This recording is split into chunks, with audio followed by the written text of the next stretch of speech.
그래서 오늘 제목이 광야 길을 기억하라 라는 제목, 같은 제목 가지고 내용은 다르게 우리 다음 주까지 함께 은혜를 나누려고 합니다. 우리 이민 목회자들 사이에 이야기되는 재밌는 이야기가 있습니다. 코끼리의 눈물이라는 그런 이야기입니다. 들어보신 분도 계실 거예요. 어떤 코끼리 주인이 서커스 하시는 코끼리를 조련하는 그런 분이 코끼리를 끌고 시내 한복판에 왔습니다. 그리고는 사람들에게 이렇게 광고를 합니다. 여러분, 내 코끼리를 울리는 분에게 상금을 드리겠습니다. 그래서 상금을 내걸고 자기 코끼리를 울릴 사람 찾는 거예요. 그래서 많은 분들이 가서 코끼리를 울리려고 간지럽히기도 하고 아무리 해도 코끼리는 눈만 껌뻑껌뻑하면서 왜 그래 하는 표정을 짓고 울지를 않습니다. 한참 지났는데 어떤 검은 양복을 쭉 입고 오신 한 심사 한 분이 제가 한번 해보겠습니다. 그래가지고 코끼리 귀에다 대고 뭐라고 쫑알쫑알 됐더니 코끼리가 닭똥 같은 눈물을 뚝뚝 흘리는 거예요. 그러니까 코끼리 주인이 놀래가지고 아니 여보시오, 어떻게 했길래 내 코끼리를 울렸습니까? 다른 말 안 했습니다. 코끼리 귀에다 대고 나 이민 목회하는 목사야 했더니 눈물을 툭툭, 너무 불쌍해서 눈물을 툭툭 흘리더라는 거야. 그러니까 이 코끼리 주인이 놀래가지고 그래요? 상금을 드릴게요. 상금을 드렸어요. 일약 상금을 받고 신사분은 또 옆에 서 계셨습니다. 그랬더니 주인이 두 번째 문제를 냈습니다. 그러면 이번에 내 코끼리의 두 발을, 앞에 있는 두 발을 번쩍 들게 하는 사람에게 아까 상금보다 더 많은 상금을 드리겠습니다. 그랬더니 많은 분들이 또 와서 코끼리 발을 바늘로 찔러도 보고 별 짓을 다 해도 코끼리는 꿈쩍도 안 하는 거야. 그런데 아까 그 이민 목회한다는 목사님이 또 코끼리 귀에다 대고 뭐라고 쫑알쫑알 했더니 코끼리가 두 발을 번쩍 드는 거예요. 그래 주인이 또 놀래가지고 아니 목사님 도대체 무슨 말을 했습니까? 했더니 다른 말 한 게 없습니다. 코끼리 귀에다 대고 나랑 이민 목회 같이 하자. 그랬더니 두 발을 들었다는 거예요. 여러분, 우리 이민 목회자들 사이에 이런 이야기를 만들어 놓은 이유가 무엇일까요? 왜 이런 이야기가 돌까요? 이민 목회가 힘들다는 것입니다. 참 힘들어요, 이민 목회가. 왜 이민 목회가 힘들까요? 그것은 여러분들이 힘들게 살기 때문입니다. 이민자들이 힘들게 살기 때문에 힘든 이민자들을, 힘든 우리 이민교회 성도님들을 돌보려고 하니까 정신없는 거예요. 너무 힘든 거예요. 그래서 이런 이야기가 나온다고 볼 수가 있습니다. 저는 이민자들을 표현할 때 두 가지 표현을 많이 합니다. 첫째는 한국에 뿌리를 내리고 가지가 쫙쫙 힘있게 뻗어가지고 나무가 아주 울창한 숲을 이루는 그 나무 하나를 탁 뿌리채 뽑아가지고 다른 토양에 옮겨 심은 나무와 같다, 이렇게 표현을 합니다. 그러니 한국 토양에 잘 맞춰진 그 나무, 거기에서 뿌리를 깊이 내리고 그래서 열매도 맺고 꽃도 피고 열매도 맺고 아름답게 숲을 이루던 나무를 그냥 뽑아서 옮기려면 어떻게 합니까? 가지를 쳐야 됩니다. 가지들을 다 영양분을 소비시키는 가지들을 치고 그냥 뿌리만 잘 보관해서 옮겨 심잖아요. 여러분 묘목 이식할 때 보십시오. 그렇게 심거든요. 마치 이민자가 한국에 있는 모든 스펙들을 다 내려놓고 거기에서 지냈던 모든 배경들을 다 내려놓고 이제 뿌리채 뽑혀서 이 땅에 옮겨 심었는데, 이 땅에 옮겨 심은 이 땅은 어떻게 됩니까? 토양이 다르죠. 기후도 다르죠. 그렇게 해서 뿌리를 내리지 못합니다. 그러다 보니까 조그만 나무가 불어도 뿌리채 뽑히는 게 우리 이민자들의 삶이에요. 참 힘들어요. 이런 분들을 목회하려니 힘들다는 것입니다. 또 한 가지 이민자들을 표현하는 것은 광야. 오늘 말씀처럼 광야 생활을 우리는 이민자의 삶이다. 저는 이렇게 우리 성도님들께 참 말씀을 많이 나눴어요. 광야와 같은 생활을 하시는 여러분, 광야길, 이스라엘 백성이 애굽에서 나와 광야 40년 길을 가는데, 자, 거기에 뭐 집을 짓겠어요? 거기다 농사를 지을 수 있어요? 내일이면 또 떠나야 됩니다. 그러면 거기에 어떤 미련도 둘 수 없는 곳, 그리고 기후는 아주 각박하죠. 덥죠. 춥죠. 비는 안 오죠. 물은 없죠. 먹을 것을 구할 수가 있겠어요? 참 얼마나 걱정이 많았겠어요, 이스라엘 백성들이. 우리 이민자도 그와 같은 것입니다. 언어가 다르죠. 문화가 다르죠. 가치관이 다르죠. 생활 태도가 다르죠. 모든 것이 다 달라요. 그러다 보니 이곳에서 생활이, 내일에 대한 걱정, 염려, 뭐 많은 참 두려움이 있을 거예요. 그래서 저는 광야와 같다 이렇게 표현을 합니다. 저는 브라질에서도 목회를 했었습니다. 1992년에 가서 목회를 몇 년 했었는데요. 제가 브라질 그 교회에 가서 성도님들로부터 들은 이야기가 있습니다. 목사님, 저희들은 60년대에 브라질로 이민을 왔습니다. 60년대 배 타고 왔습니다. 그래서 62년도와 64년도에 부산에서, 이제 사진을 보십시오.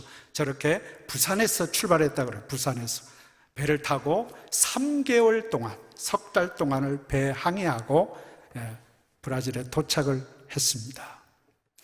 자, 배 3개월 배 타보세요, 여러분. 그것도 지치고 힘든데 또 브라질에 딱 내려보니 아는 사람도 없어요. 부둣가에 다 짐을 내려놓고 이제 어디로 가야 될까? 얼마나 삭막하겠어요. 그래서 부인들이 3년 동안 울었대요. 매일 3년 동안을. 남편은 뭐 자기가 가자고 해놓고 왔으니 할 말은 없고, 부인들은 그냥 따라왔다가 이게 뭐냐 이거예요. 고향에 대한 그리움, 가족들에 대한 그리움, 홈시크, 향수병이 걸리고 우울증에 걸렸어. 매일 우는 거예요.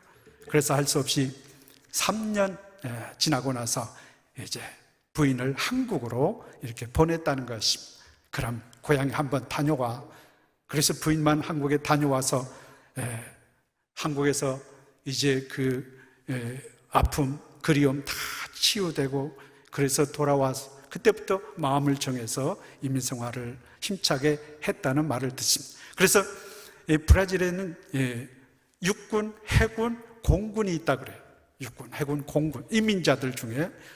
그 무슨 말입니까? 했더니 해군은 이렇게 초창기에 배 타고 오신 분들, 최근에는 비행기 타고 오신 공군, 그리고 육군은 뭡니까? 육군은 저 옆 나라 파라과이, 아르헨티나 갔다가 브라질로 다시 재임해 온, 국경을 넘어온 분들은 육군, 그렇게 구분을 한다 그래요. 그러면서 그 당시 어려웠던 이야기들을 많이 들었습니다. 여러분, 이민자들의 삶, 저도 그렇고 여러분도 지금 이민자잖아요.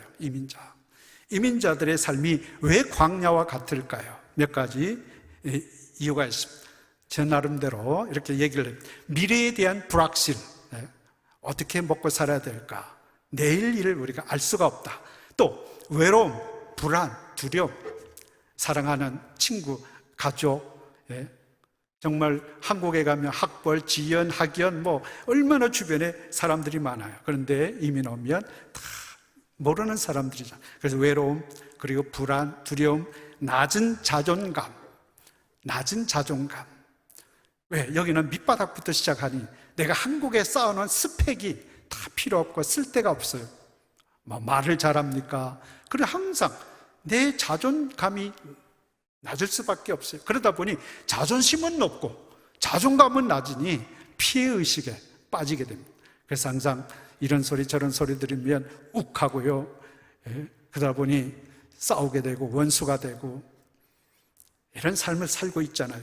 또 고향과 고국에 대한 그리움, 향수, 그리움이 항상 우리에게 있어요. 그래서 제가 어느 교회 설교하러 갔다가요, 거기에서 마침 추석 약속이 가까운 때였어요. 그래서 제가 설교를 하다가 여러분 고향 그립죠? 고향 그립죠? 우리 한번 노래 하나 할까요? 나의 살던 고향은 한번 노래합시다. 그랬더니 몇 사람이 앞에서 눈물을 뚜룩뚜룩 흘리는 걸 봤어요. 고향에 대한 그림이 그렇게 사무치고 있구나, 이런 생각을 했습니다. 자, 그러나 여러분, 오늘 말씀 통해서 우리가 들어야 할 것은 이 광야가 축복의 자리라는 것입니다. 믿습니까? 여러분, 이 광야 와서 주님 만난 분도 계시잖아요. 하나님을 알아가는 분도 계시잖아요. 이 광야에 와서 하나님과 엄청난 은혜를 받고 계신 분도 있어요. 기적을 경험하는 분도 계세요. 광야가 아니었다면 여러분, 주님을 만날 이유도 없었을 거예요. 한국에 있었으면 예수 안 믿을 뿐이었어요.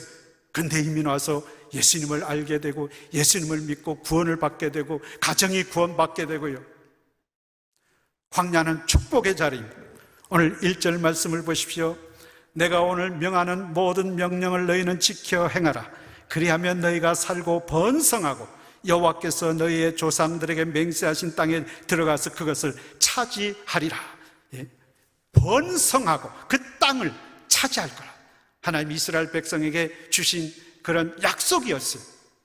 여러분, 우리가 이 땅에 와 1세대는 고생하죠. 정말 힘든 광야길을 가지만 그러나 번성하고 이 땅을 우리 후손들이 차지할 수 있어요. 믿습니까? 이 카나다의 넓은 땅을 우리 후손들이 차지한 그 땅은 어떤 땅입니까? 18절에 10절, 밀과 보리의 소산지요 포도와 무화과와 석류와 감람나무와 꿀의 소산지라. 네가 먹을 것에 모자람이 없고 내게 아무 부족함이 없는 땅이며 그 땅에 돌은 철이요 산에서는 동을 캘 것이라. 내가 먹어서 배부르고 내 하나님 여호와께서 옥토를 내게 주셨으므로 말미암아 그를 찬송하리라.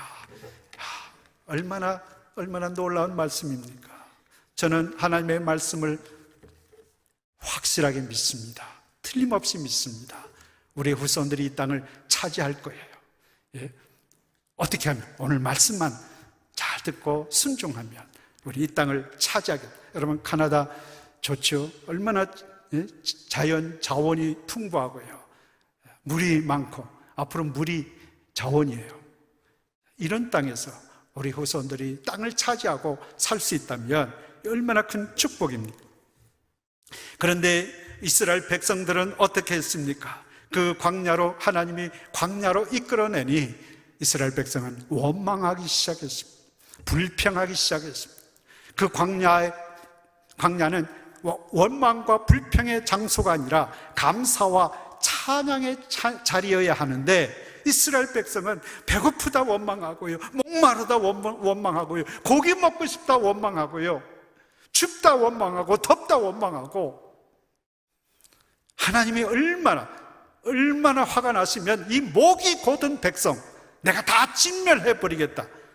모세야, 너로 내 후손으로 새로운 민족을 내가 만들어주마.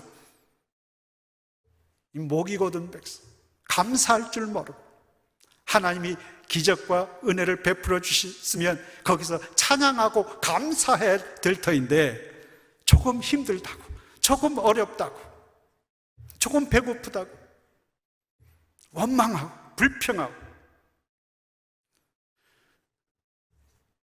하나님께서 왜 가나안 땅을 약속하셨는데 광야길을 가게 했을까? 좀 쉽게 축복의 땅으로 인도해 주시면 얼마나 좋아요. 근데 광야로 몰아넣으셔서 40년을 광야길을 거치게 한 이유가 뭘까? 그 광야가 저주의 자리가, 저주의 시간이 아니라 그 생활은 우리에게 하나님의 축복의 시간임을 말씀하시고자 합니다. 그게 뭘까요? 오늘 세 가지로 우리 함께 나누려고 합니다. 첫째는 광야는 나를 낮추는 곳입니다. 나를 낮추는 곳이 광야예요. 여러분, 애굽에서 가나안 땅까지는 저도 성지 가봐서 이렇게 아는데요, 가까워요. 320km예요. 320km. 그래서 차로 가면 한 8시간.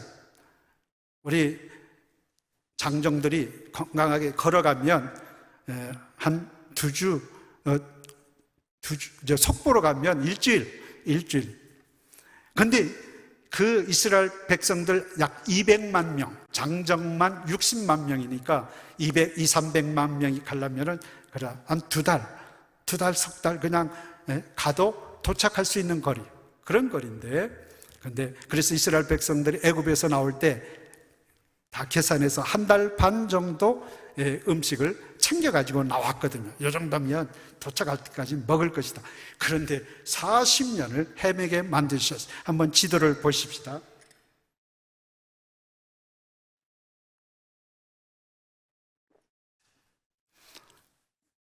여러분이 앉은 자리에서 왼쪽, 위쪽이 고센 땅입니다. 고센, 즉 이스라엘 백성들이 애굽에서 살던 지역이죠. 거기에서 이렇게 나와 홍해를 건너고 요단강을 건너서 가다가 이제 하나님이 빠꾸시켰죠. 그래서 광야를 뱅글뱅글 돌게 만드셨죠. 그게 40년.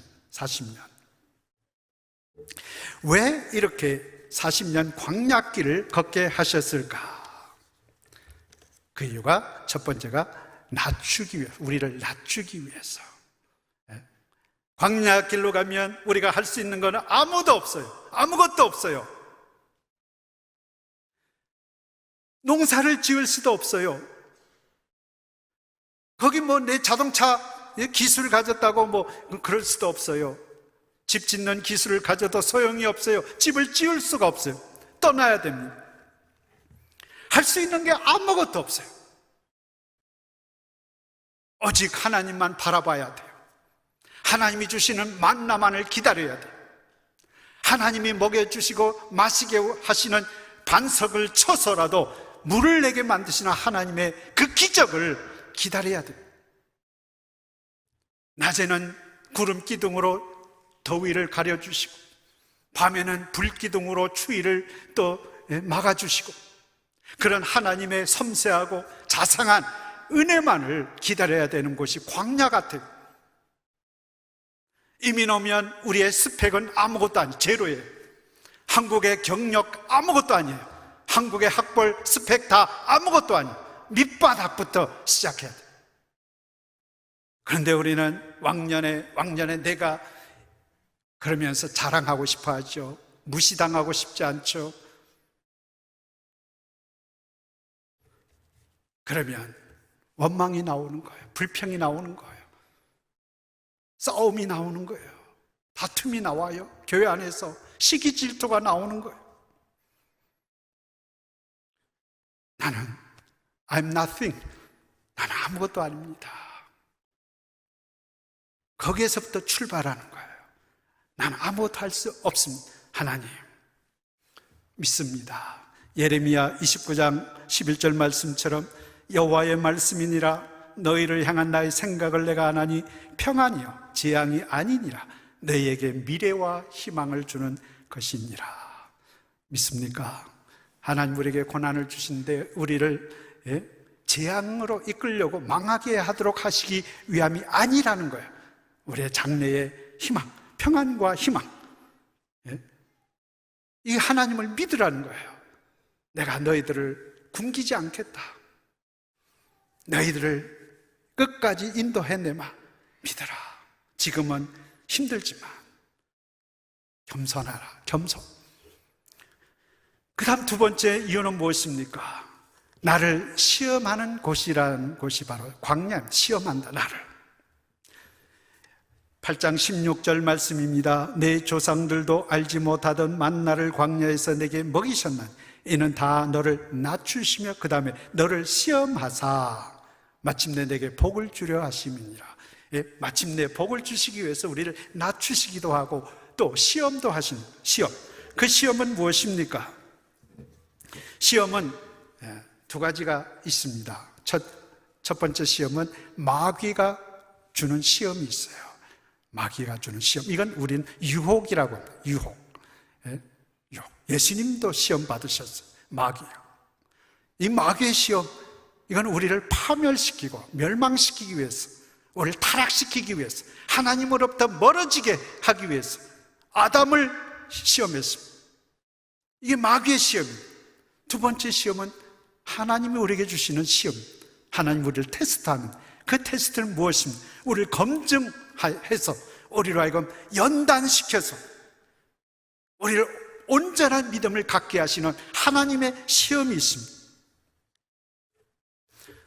우리 성경의 말씀처럼 너희가 시련을 만나거든 온전히 기쁘게 여기라. 이는 믿음의 시련이 인내를 만들어내는 줄 아닙니다. 인내를 온전히 이루라. 이는 너희로 구비하여 조금 더 부족함이 없게 하라 하심이니라. 아멘. 예, 시련, 하나님 우리에게 주시는 시험일 수 있어요. 너 이래도 예수 믿을래? 너 그런 고통 가운데서도 예수 믿을래? 너 그렇게 병원에 매일 왔다 갔다 그렇게 몸이 아픈데도 예수 믿을래? 너 그렇게 사업하느라고 비즈니스 하느라고 가게 하느라 바쁜데 교회 갈래? 예배할래? 너 팬데믹인데 바이러스가 지금 사방에 돌아다니는데 어떻게 모임에 갈 수 있어? 모일 수 있어? 우리를 시험하는 온갖 시험들이 있습니다. 마귀가 우리를 시험하든 하나님이 우리를 시험하든 이 시험에서는 우리가 이겨야 됩니다. 그래야 가나안 땅을 광야에서 하나님의 놀라운 축복을 얻을 수가 있는 것입니다. 8장 3절 말씀을 보십시오. 너를 낮추시며 너를 줄이게 하시며 또 너도 알지 못하며 내 조상들도 알지 못하던 만나를 내게 먹이신 것은 이제 세 번째 이유입니다. 세 번째, 광야 길 가게 된 세 번째 이유는 바로 사람이 떡으로만 사는 것이 아니요 여호와의 입에서 나오는 모든 말씀으로 사는 줄을 내가 알게 하려 하심이니라. 예. 자, 세 가지 다시 한번 기억해 봅시다. 첫째는 우리를 낮추시기 위해서, 둘째는 우리를 정말 믿음 잘 하는지 안 하는지, 나를 믿는지 안 믿는지 테스트하기 위해서, 셋째는 내 말대로 사는지, 하나님 입에서 나오는 말씀으로 사는지를 시험하기 위해서, 그걸 확인하기 위해서 광야로 몰아넣습니다. 여러분, 우리의 믿음 언제 검증이 되나요? 평안하다, 평안할 때 다 잘 믿는 것 같아요. 평안하면 와서 교회 봉사도 다 잘하고, 그런데 고난이 닥치면 그때 우리의 믿음이 드러납니다. 진짜인지 가짜인지. 순금은 용광로 속에 들어가 봐야 순금인지 아닌지 판단할 수 있는 거예요. 이걸 연단이라고 그래요. 연단. 연금, 연단이라고 하는 거죠. 우리 이민자들의 1차 걱정은 떡입니다. 아마 떡 걱정, 먹을 것 걱정 안 하는 분이 없을 거예요. 어떻게 먹고 살아야 되나? 이민 가면서 제일 걱정하는 것은 어떻게 먹고 살아야 될까? 야, 거기 가서 뭐 해야 돼? 그래가지고, 먼저 이민 온 분이 세탁소 하면 나중에 오신 분은 세탁소 하더라고. 또 구멍가게 하면 또 구멍가게 하게 돼요. 왜? 정보를 얻게 됐어요. 먹고 사는 문제를 해결해야 되니까 직장 생활하든 개인 비즈니스를 하든 뭐든 이게 1차 걱정거리입니다. 예수님도 40일을 굶으셨을 때 마귀가 나타나 시험했습니다. 야, 돌로 떡이 되어 먹게 하라. 돌로 떡, 너 능력 있지 않냐? 너 뭐 돌로도 떡 되게 할 수 있잖아. 배고프지? 먹어. 먹는 것이 육체의 음식을 먼저 시험하는 거죠. 주님께서 뭐라고 말씀하셨습니까? 사람이 떡으로만 살 것이 아니요 이 신명기의 말씀을 가지고 마귀를 이겼습니다. 모든 말씀으로, 여호와의 하나님의 입으로 나오는 모든 말씀으로 살 것이니라. 말씀으로 산다는 거예요. 우리 육신의 떡도 필요합니다. 여러분, 음식 건강하게 잘 드셔야 돼요. 그렇지만 우리는 육신만 가진 존재가 아니라 영적인 존재 아닙니다. 그럼 하나님의 말씀으로 사는 거예요. 하나님의 말씀이 우선인 것입니다. 육신보다도 우리의 영이, 그래서 내 영혼이 잘됨 같이 내가 범사에 잘되고 강건하기를 내가 간구하노라. 여러분, 우리의 하루 세 끼 꼬박꼬박 잘 드시죠? 저도 삼식입니다. 삼식이. 은퇴를 했지만 삼식이. 하루에 세 끼를 먹어요. 근데 하나님의 말씀 여러분 얼마나 먹습니까? 얼마나 하나님 말씀을 사모하십니까? 얼마나 하나님 말씀을 공부해 보셨습니까? 얼마나 하나님의 말씀을 암송해 보셨습니까? 예? 하나님의 말씀을 너무 소홀히 하고, 예? 등한시하고 떡을 찾아 동분서주 다니면서 하나님의 말씀을 찾아 사모하는 마음이 없다면 우리 영혼은 말라 시들어져 버려요. 비틀어져 버려요. 그래서 생활에 기쁨이 없어요. 감사가 없어요. 매일 한숨과 원망과 불평과 짜증과. 시편 66편 10절로 12절 말씀을 보겠습니다. 하나님이여 주께서 우리를 시험하시되 우리를 단련하시기를 은을 단련함같이 하셨으며 우리를 끌어 그물에 걸리게 하시며 어려운 짐을 허리에 메어 두셨으며 사람들이 우리 머리를 타고 가게 하셨나이다. 우리가 불과 물을 통과하였더니 주께서 우리를 끌어내사 풍부한 곳에 들이셨나이다. 하나님이 우리를 시험하시되, 하나님이 우리를 시험하시되, 어떻게 시험했어요? 단련하시기를 은을 단련함같이 단련했는데, 보세요. 시험은, 하나님의 시험은 단련한다 그랬죠. 은을 단련해서 순금을 만들어냈지. 그래, 어떻게? 우리를 그물에도 걸리게 하시고, 세상 온갖 거짓말에 속아 넘어가기도 하시고, 사기를 당하게도 하시고, 실패도 하게 하시고, 또 어려운 짐을 허리에 두르게도 하시고, 무거운 세상 짐, 정말 혼자 끌고 갈 수 없는 많은 부담, 스트레스, 이런 것을 또 겪게 하시고, 또 사람들이 우리 머리를 타고 가게 하셨나. 인간관계에서 사람들로부터 받는 압박감, 나를 누가 비난하고 욕하고 얼마나 많아요. 우리가 불과 물을 통과했다. 불시험, 물시험, 온갖 시험, 그걸 통과했다. 합격했다. 그랬더니 풍부한 곳에 이르게 하셨나이다. 여러분, 광야 생활 힘들죠. 그렇지만 이게 하나님의 은혜의 자리입니다. 축복의 장소입니다. 믿습니까? 이민 생활을 통해서 여러분 삶에 놀라운 하나님의 축복이 넘치기를 주님의 이름으로 축원드립니다. 한 가지 이야기만 하고 마치겠습니다. 저희 집의 이야기인데요. 1991년 저는 브라질로 선교하기로 마음을 정하고, 제가 부목사로 있던 교회에서 이제 마음을 정하고 준비할 때 일어난 일입니다. 하루는 잠을 자는데 제 아내가 숨을 쉴 수 없어가지고요,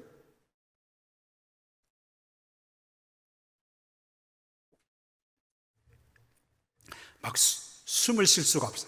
죽겠다는 거야. 죽을 것 같아. 막 협심증 뭐 이런 증상인지 어쩐지 뭐 잘 모르겠어요, 그 당시. 그래서 막 가슴을 막 이렇게 찌고 숨 쉬도록 어떻게 그 당시 정신이 없었어요.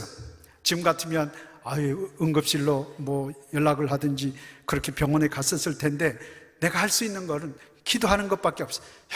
옆에서 내 모든 죄를 또 고백하고, 이럴 때 꼭 죄를 고백해야 돼. 하나님, 내가 잘못해서 그렇습니까? 용서해 주세요. 기도하고 막 기도하고, 여보 죽지 마, 우리 브라질 가야 돼, 죽지 마. 그러다가 새벽 기도 시간이, 아침 새벽 기도 시간이 됐어. 그래서 교회, 여보 내가 기도 갔다 올 때까지 죽지 말고 기다려. 그래가지고 새벽 기도 갔습니다. 기도 그 부목사니까 안 갈 수도 없고, 가서 문도 열고 막 준비도 해야 되고, 기도 마치고, 기도회 다 마친 후에 이거 참 암담한 거예요. 왜 그럴까? 갑자기 왜 이런 일이 생길까? 엄청 건강했거든요. 그래서 답답한 중에 이제 성경을 착 폈는데, 눈에 들어온 성경이 마태복음 9장 22절 말씀, 따라 안심하라, 내 믿음이 너를 구원하였느니라. 이 말씀이 딱 눈에 드는 거예요. 하나님의 뜻이 있는 것 같군요. 믿습니다. 하나님, 이거 잘 감당하게 도와주십시오. 그래가지고 집에 갔더니 죽지 않고 조금 안정이 돼 있었어요. 그래서 다음날 병원을 갔죠. 경희의료원, 우리 집에서 가까운 곳이 이문동 살았었거든요. 그래서 갔더니 다 검사를 해도 이상이 없대. 또 우리 그 당시 교회 장로님이 한의원 원장님이셨어요. 거기 가도 뭐 맥을 짚고 검사해도 무슨 놀랄 일이 있으셨어요? 그 정도였어요. 이상이 없습니다. 근데 그때부터 이제 조금만 힘든 일이 있으면 숨가포 털썩 주저앉는 거예요. 그래도 어떡하겠어? 제가 마음으로 생각한 것은 이건 마귀가 우리를 시험하는 거다. 마귀가 우리를 선교 간다고 작정하니까 못 가도록, 그래서 우리를 유혹하고 못 가게 만드는 거다. 이거 이겨야 돼. 마귀의 시험을 이겨야 돼. 또 한 가지, 하나님이 우리를 연단시키는 거다. 너 해외 그 힘든 이민 목회 어떻게 하려고 그래? 너 준비하고 가야지. 내가 너를 연단시켜주마. 그래서 하나님이 주시는 시험일 수도 있겠다. 마귀의 시험이든 하나님이 주시는 시험이든 우리는 이것을 다 통과해야 돼. 그래, 하나님 믿습니다. 저희들 감당하게 도와주십시오. 그래서 이야기했습니다. 이제 우리를 후원하는 교회로 1992년 1월부터 옮겨갔는데요.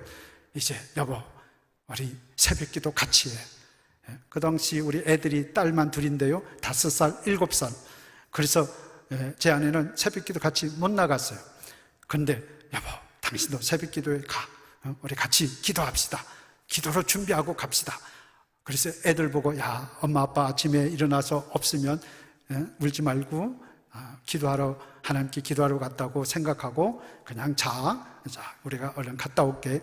그래서 달래놓고 그때부터 아내가 새벽 기도를 나가기 시작했습니다. 매 새벽 기도 가서 기도하는데 하루는 저는 새벽 기도 마치고 교회 사무실에 있고 제 아내는 집에 갔는데 집에서 전화 왔어요. 여보, 나 오늘 엄청난 것을 체험했어요. 뭔데? 기도하는데 갑자기 뜨거운 불 같은 것이 내게 임하는데 막 몸이 뜨거워지고 막 입이 열려 방언이 쏟아지고 내 죄가 막 그냥 주홍같이 붉은 채 그게 그냥 다 주마등처럼 떠오르는데 엄청 울면서 회개를 했다는 거예요. 그러면 방언으로 또 기도하고 한참 그렇게 기도하다 보니 아무도 없더래요. 해는 떠오르고. 그래서 집으로 가는데 길거리에 나갔는데 세상이 이렇게 달라질 수가 없어요. 모든 지나가는 사람이 사랑스럽고요, 모든 세상에 보는 만물이 다 아름답고 세상이 확 달라진 것, 다른 세상에 온 것처럼 느껴지는 거예요. 그래서 여보, 그래, 감사해, 하나님 할렐루야다. 이제 우리 브라질 가도 이젠 다 해결돼. 브라질만 가면 당신 숨 못 쉬는 병 이거 없어질 거야. 그 후에 선교 훈련을 받으면서도 가끔 집사람이, 아내가 더 숨 못 쉬어서 하면 그 같이 훈련 받는 사모님들이 사모님 힘내세요 기도해 주고, 그 일은 계속 일어났어요. 그래서 1992년 10월 달에 이제 비자 받고 브라질로 갔습니다. 그래서 브라질 상파울루에서 목회를 하는데요, 하루는 신방 다니고 있는데 사무실에 전화가 왔습니다. 목사님, 사모님이 병원에 실려갔어요. 깜짝 놀랐습니다. 그래서 병원에 가봤더니 링겔을 꽂고 주사를 맞고 있었습니다. 마침 교회에 의사 집사님이 계셔서 그 집사님이 돌보고 계셨는데, 가슴이 털컥한 거예요. 하나님, 저는 브라질에 오면 이제 다 끝난 줄 알았는데 이제는 합격했다. 그래서 평안을 주실 줄 알았는데 아니 왜 아직도 이렇게 자꾸 쓰러지고 아프게 하십니까? 굉장히 절망에 빠진, 내가 잘못 생각했나? 그래가지고 있는데 며칠 후에 또 잠을 자는데요, 제 아내가 막 무슨 소리가 나요. 놀래가지고 깨나 보니까 제 아내가 막 찬양을 하고 있는 거예요. 찬양하라 내 영혼아, 찬양하라 내 영혼아, 이 찬양을 하는데 저는 이제는 머리까지 이상해 버렸나 걱정이 돼가지고 여보 왜 그래 여보 내가 잠을 자는데 뭔가 환상을 봤 강한 빛이 저기서 쫙 비춰오는데 누군가 같이 오는데 너무 빛이 강해서 볼 수는 없고 그 빛이 자기에게 비치는데 그 순간에 너무 시원한 너무 또 기쁘고 그래서 제가 그랬어요. 여보 이제 당신 그 숨가쁘는 병은 사라질 거야. 이젠 치료해 주셨어. 할렐루야다. 사실 그 이후로 지금까지 그게 없어졌어요. 할렐루야. 저기 앉아 계세요. 지금 집에 가면 또 뭐라 할지 몰라요. 사는 여러분, 혹시 지금 광야를 걷고 계시는 분이 계십니까? 어떻게 해야 되나? 옛날에는 힘들었죠. 돈도 뭐 몇백 달러 갖고 올 수가 없었어요. 근데 지금은 그래도 넉넉하게 갖고 오시죠. 다 아는 분들이 계시죠.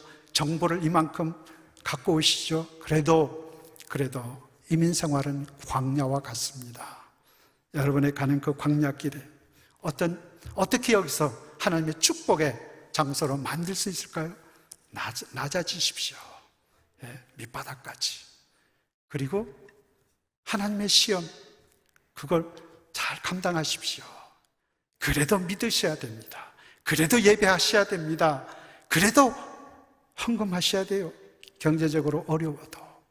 그리고 하나님 말씀대로 사십시오. 말씀 사모하십시오. 그러면 여러분 이 광야가 축복의 땅으로 바뀔 줄로 믿습니다. 우리 오늘 말씀 8장 2절 우리 함께 읽고 말씀 마치려고 합니다. 8장 2절 시작. 내 하나님 여호와께서 이 40년 동안 내게 광야길을 걷게 하신 것을 기억하라. 이는 너를 낮추시며 너를 시험하사 내 마음이 어떠한지 그 명령을 지키는지 지키지 않는지 알려 하심이라. 아멘. 기도하겠습니다.